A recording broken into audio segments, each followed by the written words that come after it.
Hello. হ্যাঁ সুবান্ধ, কি অবস্থা রে? হ্যাঁ, কি অবস্থা?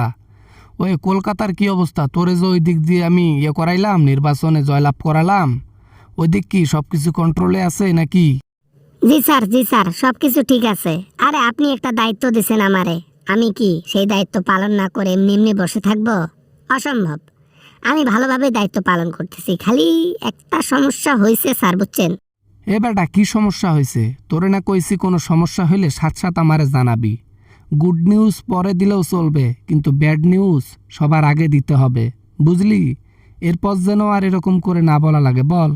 স্যার ওই কোরবানির সময় ওই মুসলমানরা কিন্তু গরু টরু কিনতে পারে নাই, বুঝছেন? ওইটার ক্ষোভ কিন্তু এখন আমাদের উপর ঝাড়তেছে। অনেক হিন্দু খামার দিছিল, তারা কিন্তু গরু বিক্রি করতে পারে নাই, এখন তারাই খেলাপ হচ্ছে। আরে সমস্যা নাই, ওটা ছোটোখাটো ব্যাপার, ওটা কোনো ব্যাপার হলো? ধামাচাপা দিয়ে দাও, ওগুলা মাথায় নিও না, ছোটোখাটো বিষয় মাথায় নিও না।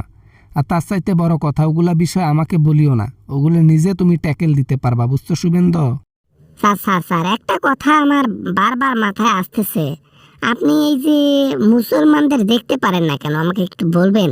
আপনার আসলে কি সমস্যা? তাদের মানে এরকম তাদেরকে তুচ্ছ করে দেখেন কেন, একটু বলবেন? আরে বেটা, তারা সবসময় সত্য কথা বলে, বুঝলি? আমরা হিন্দু স্থানে জন্ম নিয়েছি, এখানে আছি, আমরা সবাই হিন্দু। এই মুসলমানরা এসে আমাদের কাছে বাগড়া দেয়, আমাদের চুরি চোরটামি ধরে ফেলে, বুঝলি? বুঝছি স্যার, বুঝছি। আপনি আপনি আর কিছু বলতে হবে না, আমি বুঝতে পেরেছি মুসলমানকে কেন আপনি দেখতে পারেন না। ওকে ফাইন, সমস্যা নেই। কলকাতার মধ্যে আমি রাজত্ব করতেছি, কোনো ব্যাপার না। মমতা ব্যানার্জি আর কোনো সিরিয়ালে পাচ্ছে না। আরে দেখলি না কিভাবে কিভাবে সিস্টেম করে তোকে জয়লাভ করালাম? আরে বেটা, এই জয়লাভের পিছনে একজন ব্যক্তি আছেন, যে আমাকে ছোটোখাটো একটা বিষয় জ্ঞান দিয়েছে, আর ওটাই কাজে লেগেছে।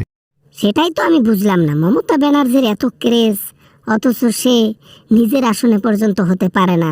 আমি আসলে ব্যাপারটা বুঝতে পারিনি, আমাকে একটু ক্লিয়ার করবেন? এখন তো নির্বাচন শেষ হয়ে গেছে, একটু বলবেন স্যার আমারে?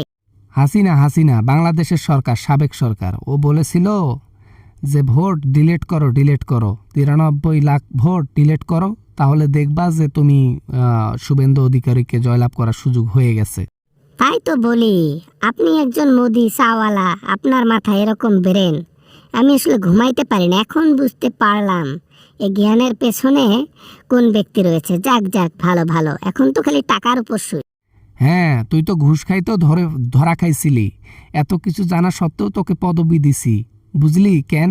কারণ তুই আমার গোলামের মতো হয়ে থাকবে, আমি যা বলবো তাই শুনবি, যা করতে বলবো তাই করবি, এই জন্য।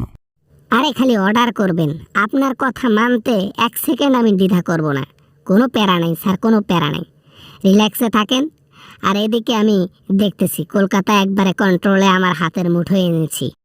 যাই করো আর তাই করো শুভেন্দু, এমন কোনো কিছু করো না যে পদবি ছাইরে আবার দৌড়া লাগে, বোঝো নাই? বর্তমান কিন্তু জনগণ খুব খাতারনাক হইছে, কথা বললেই মন্ত্রীর পদ খেয়ে দেয়, বুঝছো কি বলছি?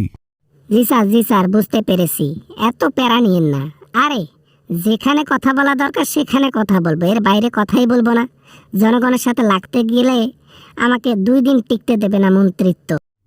সেটাই ভালোভাবে চলবি, আর এই মনে কর যে জনগণ যা চাইবে দিয়ে দিবি, কোনো প্যারা ছাড়াই, ঠিক আছে? আবার জনগণের সাথে বার্গেনিং করলে ওই দেখবা যে পদ আছে, আপনি লোকটা নাই, বোঝেন নাই, এই জন্য ঠিক আছে? আর কোনো কিছু যেন বলা না লাগে, ঠিক আছে? তো ভালো থাইকো, নমস্কার, বাই বাই।